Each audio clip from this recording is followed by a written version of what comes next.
imagine building a life. You know, you work, you sacrifice, you stay. When leaving would have been, honestly, the infinitely easier choice. Right. You hold the line day in and day out, basically, because that is simply what you were told good men do. Yeah, you believe in the bargain. Exactly. You truly believe the bargain is real, that your labor, your loyalty, your strength, and your silent endurance are being exchanged for respect, gratitude, and a home that holds together. And then you wake up one morning to discover the social contract has been completely rewritten overnight. Just totally flipped on its head. Right. Suddenly, your provision is called a privilege. Your protection is labeled control. Your desire to lead your family is diagnosed as abuse. And your lifelong sacrifice is completely invisible. It's a profound dislocation. I mean, from an architectural standpoint, you find yourself cast as the villain in a script you didn't write, and the role was assigned to you before you even walked onto the stage. And that sense of sudden, jarring dislocation is exactly why we are here today. So welcome to this deep dive. If you're listening to this, you are likely trying to make sense of some incredibly rapid cultural shifts. Yeah, things are moving fast. So fast. Yeah. And to help us do that, please make sure you like and subscribe to the show. It really helps us keep bringing you these deep dives.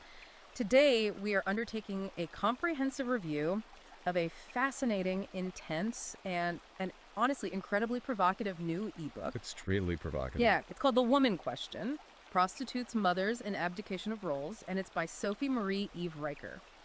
I'll tell you right off the bat, this book is an ultra-long, forensic, and incisive breakdown of modern institutions. It leaves no stone unturned. None at all. If you want to follow along or dig deeper, you absolutely should buy this ebook right now on Amazon Kindle or Google Play Books, and definitely go follow the author at Conrad Riker. That's over on Substack. Yeah, the scope of her work is massive. Yeah. It really is an architectural critique of the modern world, looking at how the structural foundations of society were just quietly swapped out from under us. Right. And the mission of our deep dive today is to explore her intense, systemic critique of modern marriage, feminism, and how our core institutions fundamentally shifted. We really want to dig into the mechanics of that shift. Exactly. And we want to note up front that this deep dive is specifically tailored to explore topics that are highly relevant to men's rights advocates and men navigating the modern manosphere. The author is laser focused on understanding the history of our institutions before they were, well, in her words, before they were captured by feminist and Marxist ideologies. And we should definitely make a structural note before we jump into the mechanics of her argument here. Oh, absolutely. Because the source material we are unpacking today contains some politically charged arguments, highly provocative terminology, and honestly, it challenges the very foundations of modern social dynamics. That is a crucial point to make. Because of the nature of this text, we must state clearly that neither of us is taking a side or endorsing the viewpoints presented in this book. Right. We are just the messengers here. Completely impartial. Our job as your guides is strictly to unpack these fascinating, controversial ideas contained in the original text so you, the listener, can fully understand the author's architectural critique. We are just looking at the blueprints she laid out. Okay, let's unpack this. So, to understand that modern dislocation you mentioned in the intro, the author starts by examining a historical pivot point. The argument is that what we currently consider traditional marriage has actually been completely dismantled over the last century. Wait, dismantled? I thought people argued traditional marriage was like the dominant oppressive force. Historically, she says marriage was understood through the lens of what Aristotle called oikonomos. Oikonomos. I mean, I know that's the root for our modern word economy, but in this specific context, how is she applying it to marriage? Right, so in the classical sense, the oikonomos was the household acting as an integrated moral and economic partnership. Okay, so a partnership. Yeah, but more than that. Yeah. It wasn't just a place where you slept after coming home from a corporate job. It was a complex, productive enterprise in itself. The household managed its own logistics, dietetics, early education, medical triage. Wow, so really everything. Yeah, and the transmission of generational wealth. It was essentially a kingdom, and the wife was its queen. But she doesn't mean queen like just a nice title, right? No, not as a sentimental title to make her feel good, but because she literally co-managed a multi-generational operation with real, tangible economic output. Okay, but let me play devil's advocate here for a second. Sure. A lot of modern historians would argue that this model was inherently oppressive, right? Like tying women to domestic labor without any actual financial compensation. How does the author address that? She addresses it by looking at the mechanics of power and production. In the classical model, the family unit was largely self-sufficient. I mean, they produced what they consumed. Right, they didn't need to go buy everything. Exactly. Because of that self-sufficiency, outside entities, like corporations or the state, they had very little leverage over them. Ah, I see. So the author argues that this kingdom was intentionally dissolved, not to liberate women, but to replace the household with a consumer identity platform. Wow. Okay, so if the goal was dissolution, how did that actually happen? You don't just dismantle a multi-generational economic model overnight. I mean, that takes time. Oh, it took decades. Mhm. But she points to the 1920s as the foundational rupture. That's when she introduces the work of Edward Bernays. Edward Bernays. Okay, for those who might not know the name, he was Sigmund Freud's nephew, right? Often called like the father of public relations. Yep, that's him. But what does a PR guy have to do with dismantling the household economy? Everything, according to the book. So, in 1929, Bernays was hired by the American Tobacco Company. Okay. At the time, women rarely smoked, and it was considered highly taboo to do so in public. Right. It just wasn't done. Exactly. The tobacco industry saw this as a massive, untapped demographic. So Bernays stages this enormous spectacle at the 1929 Easter Sunday Parade in New York City. Wait, he staged a spectacle. What did he do? He literally paid debutantes to march down Fifth Avenue and dramatically light cigarettes, which he branded to the press as torches of freedom. Torches of freedom. Wow. Tying a consumer product to a liberation movement. I mean, it's a marketing tactic we still see constantly today. All the time. But walk me through the mechanics here. How does selling cigarettes to women equate to destroying the oikonomos? It's all about the psychological shift. The author's critical insight here is that Bernays didn't actually liberate women from anything. What he did was successfully liquidate their loyalty to the domestic sphere. To the oikonomos. Right, to the oikonomos. And he sold it to the highest corporate bidder. He manufactured the appearance of a liberation movement and sold it as spontaneous rebellion. Okay, I'm checking. Because the household, remember, was a closed loop. To make money, corporate interest needed to break that loop. And the wife was the manager of that closed loop. Oh, I see. So by targeting her with the concept of liberation via individual consumption, she was completely reoriented. So it shifts her identity from producer of household value to consumer of corporate goods. Exactly that. The 1920s flapper wasn't just a spontaneous fashion trend. The author argues she was the first ad-crafted consumer identity. That is wild. Yeah. The home was dismantled as a moral and economic partnership because a self-sufficient kingdom cannot be monetized by outside interests. You can't sell a self-sufficient queen products. She doesn't need to feel complete. Right, she already has what she needs. Exactly. The kingdom had to be dissolved, the queen demoted to an anxious consumer, and the king, the husband, reduced to a utility sponsor whose only role was to basically fund the consumption. Man, it's like tearing down a self-sustaining family farm, replacing it with a massive shopping mall, and calling the people who now have to go there and buy every single thing they need to survive liberated. That is a perfect analogy. I mean, you used to own the means of production for your own life, and now you just rent a lifestyle from a corporation. And the author says this historical pivot shifted the female image into a publicly traded commodity. Yes, she says it severed market value from domestic function. The consumer wife was born.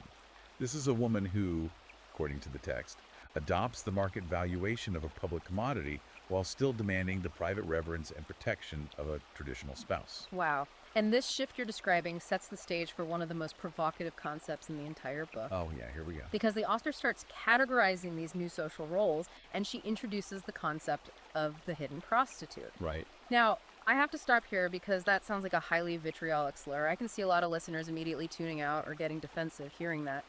How is the author actually defining this? It is a heavy, abrasive term, absolutely. And the author explicitly anticipates that exact reaction. She states clearly that she is not using it as a slur to insult women, but as a precise structural diagnosis of an economic reality. Okay, so how do we understand it without the emotional baggage? We have to look at the etymology she provides. The word prostitute comes from the Latin prostituere, which means to set forth or to offer publicly.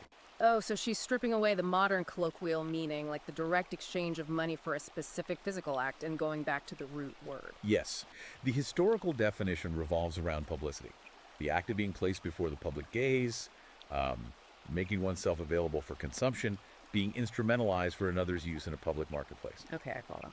Therefore, the hidden prostitute in her framework is any woman who publicly offers her image for market utility, or, and this is the crucial part for the modern dating market, extracts male provision through the plausible deniability of modern romance without offering reciprocal duties in return. Okay, let's drill down into that phrase, reciprocal duties. What exactly does the author argue is missing from the modern arrangement? The classical covenant, things like unyielding fidelity, domestic seriousness, modesty, and loyalty under pressure. So the traditional terms of the deal. Right. The traditional agreement was that the man provides and protects, and the woman manages the household and maintains the exclusive integrity of the family. And what do we have instead now? Instead, the author argues, we now see a dynamic where a woman essentially sells access to her time, her attention, and the vague promise of intimacy. She does this while maintaining the rhetorical high ground that she is an independent, empowered person who structurally owes the man absolutely nothing in return. Wow.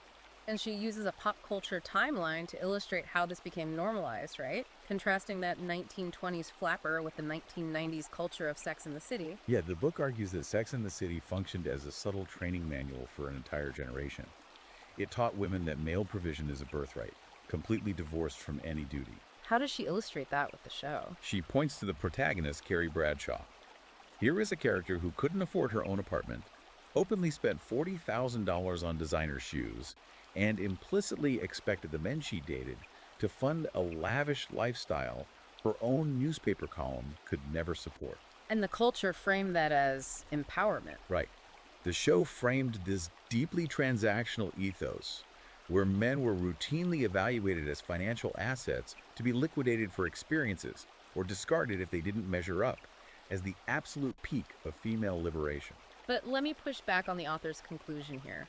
Couldn't someone argue that this is just women finally having standards? Sure, that's the common defense. Right, because for centuries, women were entirely dependent on men for survival.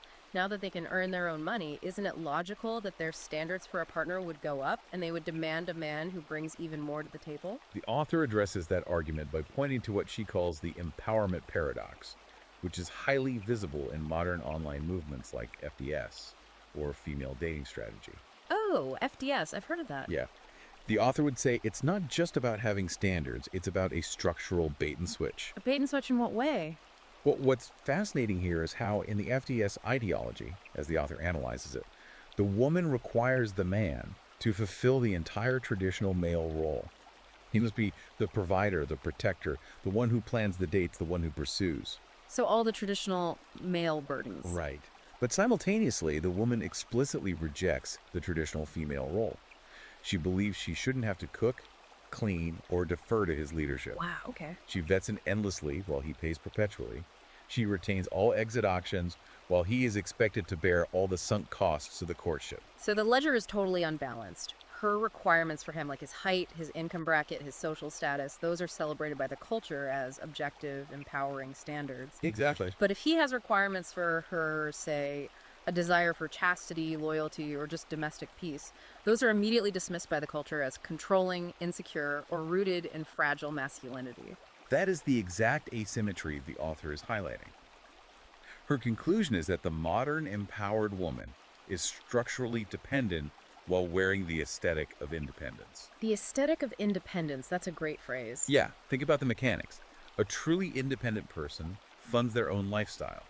A person who demands that another individual fund their lifestyle as a baseline condition of their existence is, by definition, dependent. Right. So the author claims this modern archetype is collecting the premium of the past without accepting the bond of the present. She wants the wedding, but rejects the covenant. She wants the provider, but rejects the office of being a traditional wife. That is a massive structural paradox. It really is. But this brings up a terrifying escalation in the book's logic. If women are culturally allowed, or even encouraged, to demand provision without obligation in the private sphere, what happens when that dynamic is backed by the full coercive power of the government? And this is where the deep dive moves from private dating dynamics to a macro-level institutional critique. Right, stepping back to look at the whole system. Yeah. The author argues that our core institutions, specifically family courts, human resources departments, and the welfare state, have been completely captured by a gynocentric operating system. Okay, for our listeners, let's define gynocentric in this context. It means a system centered entirely around female preferences, imperatives, and perceived safety, correct? Yes. And she claims that the state has functionally replaced the husband with a subsidized enforcer. A subsidized enforcer. She uses the Latin term imago matri, which means the image of the mother. The argument is that the modern welfare and therapeutic state acts as a devouring mother. Devouring in what sense? Well, it offers womb-like comfort, financial redistribution, and total safety from risk to women. But, like a devouring mother, it requires a massive influx of resources to sustain itself. Therefore, it demands the serf-like obedience and the tax dollars of men to fund that comfort. Man, and the book provides a specific example of this that is just brutal to read. Oh, the Ohio case. Yes, the guy in Ohio. It's about a man who is arrested in handcuffs in front of his colleagues at his new job. Yeah, humiliating. And his crime. He owes $4,200 in child support, but the context is that he owes it because he lost his previous job 6 months earlier and genuinely hadn't been able to find work. He wasn't just avoiding it. Right. Meanwhile, his ex-wife, who ended their marriage by unilaterally filing for no-fault divorce, lives in the home his salary purchased. And she is framing her divorce on social media as a brave journey of self-discovery. That example perfectly illustrates the mechanical failure of the system from the male perspective. It's just wild. The author points out that no police officer arrived to arrest the ex-wife for breach of covenant. The state does not enforce the vows to love, honor, and keep in sickness and in health. No, they definitely do. It only enforces the financial invoice. The author frames family courts not as halls of justice resolving disputes between equals, but as revenue collection agencies for the gynocentric state. But wait, let me challenge this. Child support exists because children literally need to eat. If a couple splits, isn't it the state's legitimate interest to make sure the kids are financially supported by both parents? Is the author saying men shouldn't support their kids? No, not at all. The author isn't arguing against a father's duty to his children. She's arguing against the asymmetric weaponization of that duty. The asymmetry. Right. Her point is that under no-fault divorce, the state allows one party to unilaterally dissolve the contract without cause, but forces the other party to continue paying the financial penalties of the contract under threat of physical imprisonment. Threat of a cage. Exactly. The man's duties, alimony, child support, provision, are legally enforced with the threat of state violence. But the woman's duties, fidelity, support, intimacy, are rendered completely optional, redefined as emotional weather that he just has to endure. Wow. And if he complains about this disparity, his complaint is entered into the court record as evidence of his emotional instability or toxicity. Yep, is used against him. He holds 100% of the risk and 0% of the governance over his own family. The state holds the enforcement power, the woman holds the moral claim, and the man just holds the invoice. That is the structural reality she outlines in the book. Okay, but if this structural reality is so heavily skewed against men in terms of legal enforcement and wealth transfer, how does the author square her critique with the prevailing cultural narrative of the patriarchy? Ah, the patriarchy. Right, because you hear that word constantly. Smash the patriarchy. The patriarchy oppresses us all. If men hold all the institutional power, how can this gynocentric system exist? The author tackles that head on. She views patriarchy in the modern feminist context not as a measurable sociological reality, but as theological software. Theological software. Okay, you have to explain how that functions. It functions as a belief system designed to be accepted on faith, not proven with data. She argues it cannot be measured, falsified, or refuted. Because it's a dogma. Exactly. If you ask for the patriarchy's bylaws, its bank records, or its centralized leadership, you are told it's everywhere and nowhere. It's just an invisible cloud of male intent that infects everything. She claims the concept of patriarchy is essentially an ideological shim. A shim. Yeah, a wedge used to justify the very institutional wealth transfers we just discussed. So it provides the moral cover for extraction. Right. It's the ghost they charge you a fee to fight. That's a great way to put it. But this raises a deeper question about how we even argue these points today. If the outcomes are so objectively skewed, if men are bearing the physical risks, making up the vast majority of workplace fatalities, suicides, and combat deaths, while simultaneously funding the apparatus of their own subordination, how does the culture intellectualize it? How is the general public convinced not to see the ledger? We don't see it because the very epistemology, the method by which we determine what is true and what is false, has been fundamentally altered. Well, the author explores what she calls the epistemology of grievance. She claims that modern society has successfully fused therapeutic culture with feminist ideology. And the result of that fusion. The elevation of subjective emotional experience completely above objective evidence. She calls this the law of asymmetric sanctification. Yes, she does. That is a provocative framing. Break that down for me. How does asymmetric sanctification actually work in daily life? It means that female preferences and emotional states are treated as unassailable moral laws, while male needs, logic, or instincts are diagnosed as pathologies that need to be cured. So her feelings are sacred. Right. Her feelings constitute evidence, his facts constitute hostility. The primary mechanism for this is the deliberate redefinition of vocabulary. Give me some examples of how the vocabulary is rigged. The author lists several. Male leadership is recategorized as domination. A man's desire to protect his family is framed as surveillance or control. His provision is called a privilege. If a man disagrees with a woman, it is labeled as aggression. And if a man decides to quietly withdraw his attention or resources, it is framed as abandonment or neglect. The language is structured so that any male action is automatically categorized in the most unfavorable light possible. And she brings up a highly publicized historical example to prove this isn't just abstract theory, right? Yes, she does. She talks about the July 2017 case of the Google software engineer James Damore. Right, the Google memo. Yeah, listeners might remember this.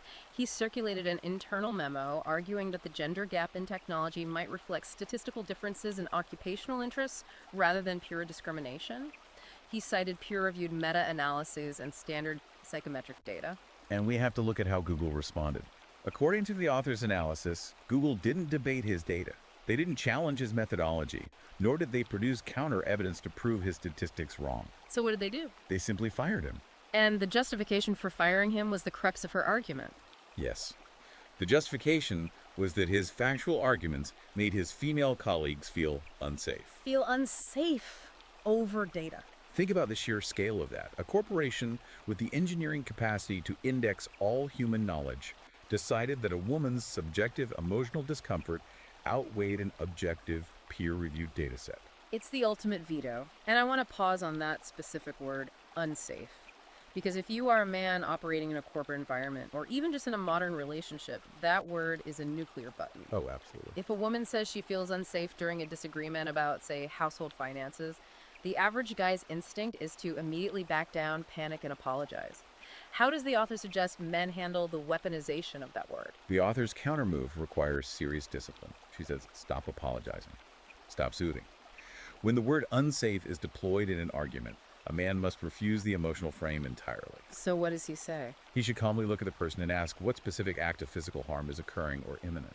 Wow, he forces the discussion out of the subjective ether and pins it directly back to objective reality. Exactly. She is arguing for a return to logos. Okay, let's make sure we define logos for the listeners because it's a foundational concept in the book. It's not just a corporate logo. What does logos mean here? Logos is a Greek term that roughly translates to word, reason, or rational discourse. In classical philosophy, it represents the idea that there is an objective, observable reality that exists outside of our feelings about it. So reality is reality. Right. It is the structuring principle of the universe. 2 + 2 = 4, regardless of whether that fact makes you feel anxious or joyful. So, by asking for physical evidence of harm, a man is anchoring the conversation back in logos. Because if the answer to what physical harm is occurring is none, which it almost always is in these HR or domestic disputes, then the truth can be stated plainly. We are disagreeing. Disagreement is not danger. The author explains that unsafe in these contexts has nothing to do with actual fear. It is entirely about power. It's a power play. Yes. It's a rhetorical shield designed to declare an argument won by the aggrieved party before it even begins. By asking for the physical evidence of harm, you expose the tactic for what it is, an emotional veto over objective truth. That makes total sense on an individual level.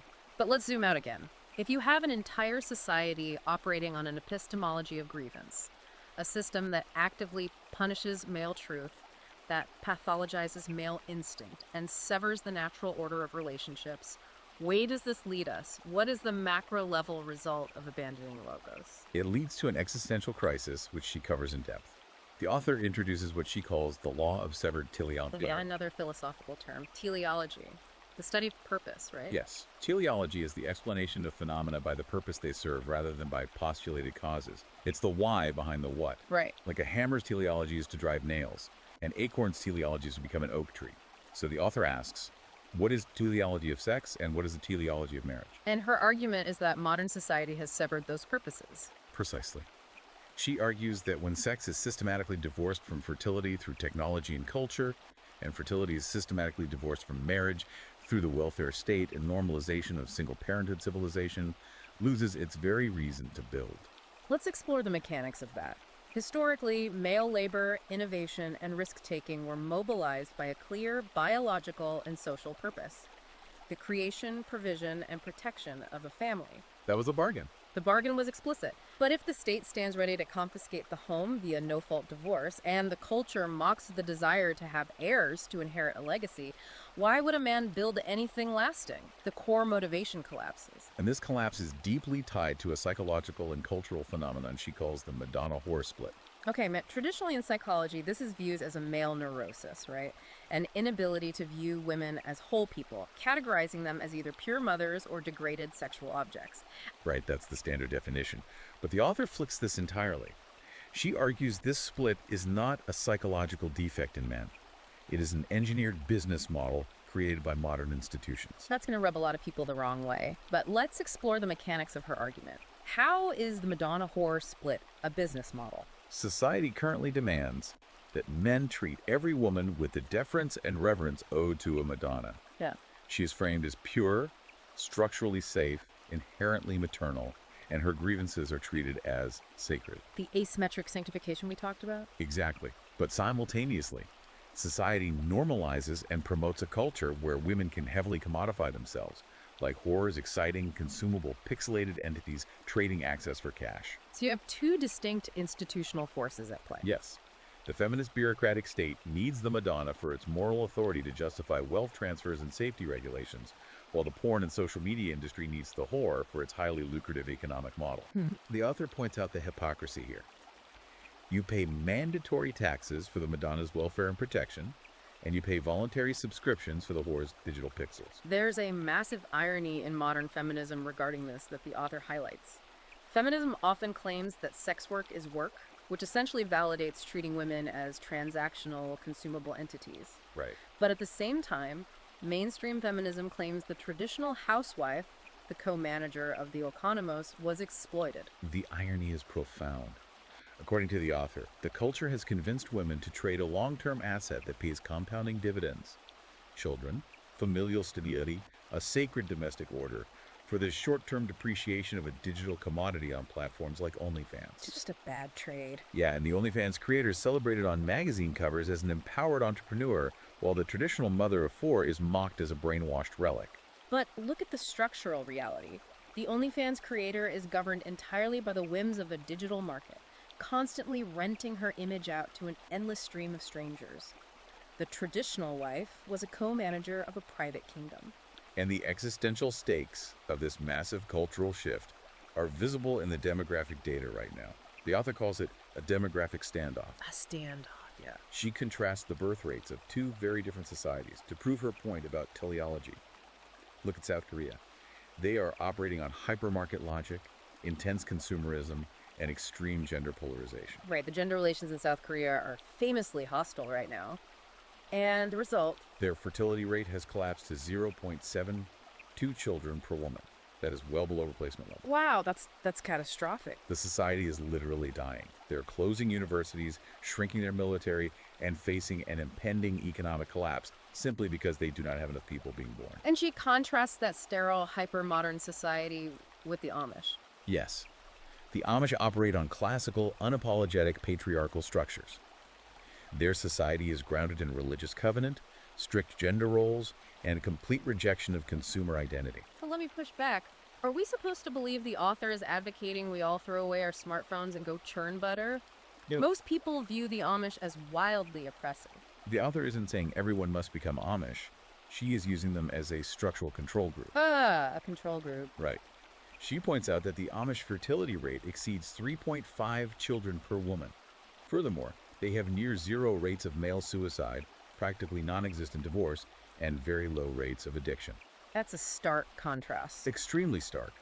The author uses this comparison to argue that the current egalitarian, consumer-driven arrangement is structurally sterile. It consumes civilizations rather than building them.